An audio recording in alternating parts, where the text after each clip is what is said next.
ഈ പ്രപഞ്ചം സൃഷ്ടിക്കാൻ ഹേതുവായ പ്രവാചകൻ മുഹമ്മദ് സ്വല്ലല്ലാഹു അലൈഹി വസല്ലമ തങ്ങളുടെ ജന്മദിനമായ ഇന്ന് ലോകം മുഴുവൻ പ്രവാചക മദ്ഹുകൾ ഉരുവിട്ടുകൊണ്ട് സന്തോഷത്തിൽ ആറാടുമ്പോൾ ഈ എളിയവനും അതിൽ ഭാഗമാവാൻ കഴിഞ്ഞതിന് അള്ളാഹുവിനെ സ്തുതിക്കുകയാണ്. അൽഹംദുലില്ലാ.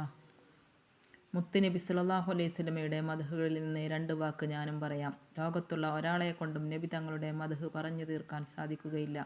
അത്രത്തോളം ഉന്നതമായ പ്രവൃത്തികളായിരുന്നു അവിടുന്ന് ജീവിതത്തിൽ ചെയ്തിരുന്നത്. തിരുനബിയുടെ ചര്യ എന്താണെന്ന് പഠിക്കാനും അതിനനുസൃതമായി പ്രവർത്തനം മുന്നോട്ട് നയിക്കാനും നാം വിമുക്ത കാട്ടരുത്. പാരത്രിക ലോകത്തെ വിജയം ലക്ഷ്യം വെക്കുന്ന ഏതൊരാൾക്കും ചര്യ പിൻപറ്റി ജീവിക്കേണ്ടതുണ്ട്. ആദ്യ പിതാവ് ആദം നബി മുതലുള്ള ഓരോ പ്രവാചകന്മാരോടും മഹ്ശറയിൽ വെച്ച് നാം ഷഫാഅത്ത് ചെയ്യാൻ വേണ്ടി അപേക്ഷിക്കുന്ന സമയത്ത് നമുക്ക് ഷഫാഅത്ത് നൽകാൻ മുഹമ്മദ് മുസ്തഫ സല്ലല്ലാഹു അലൈഹി വസല്ലമ തങ്ങൾ മാത്രമേ ഉണ്ടാവുകയുള്ളൂ. ജീവിതത്തിൻ്റെ സമസ്ത മേഖലകളിലും കാരുണ്യത്തിൻ്റെ തെളിനീരൊഴുക്കിയ ആ മഹാവ്യക്തിത്വത്തിൻ്റെ ജീവിതം പിൻപറ്റി ജീവിക്കാൻ നാം തയ്യാറാവണം. നന്മയും തിന്മയും വേർതിരിച്ച് കണ്ടുപിടിക്കാൻ പ്രയാസമുള്ള ഈ ലോകത്തെ ആ പുണ്യപ്രവാചകൻ്റെ വചനങ്ങളും കർമ്മങ്ങളും മുറുകെ പിടിക്കുക എന്നത് മാത്രമാണ് നമുക്ക് മുമ്പിലെ വഴി.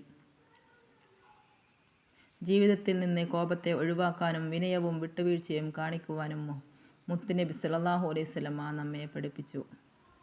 നബി സല്ലല്ലാഹു അലൈഹി വസല്ലമയെ സ്നേഹിച്ചാവണം നാം വളരേണ്ടത്. സ്വന്തം ഉപ്പയേക്കാളും ഉമ്മയേക്കാളും ഭാര്യ സന്താനങ്ങളെക്കാളും നബി തങ്ങളെ നമ്മൾ സ്നേഹിക്കണം. അവരുടെ മേലിൽ എന്നും സ്വലാത്ത് ചൊല്ലാനും അവിടുത്തെ അഹ്ലുൽ ബൈത്തിനെ സ്നേഹിക്കാനും നാം തയ്യാറാവണം. നബി തങ്ങളെ സ്നേഹിക്കുന്നവരുടെ കൂട്ടത്തിൽ അള്ളാഹു നമ്മെ ഉൾപ്പെടുത്തുമാറാകട്ടെ. ആമീൻ. അസ്സലാമു അലൈക്കും.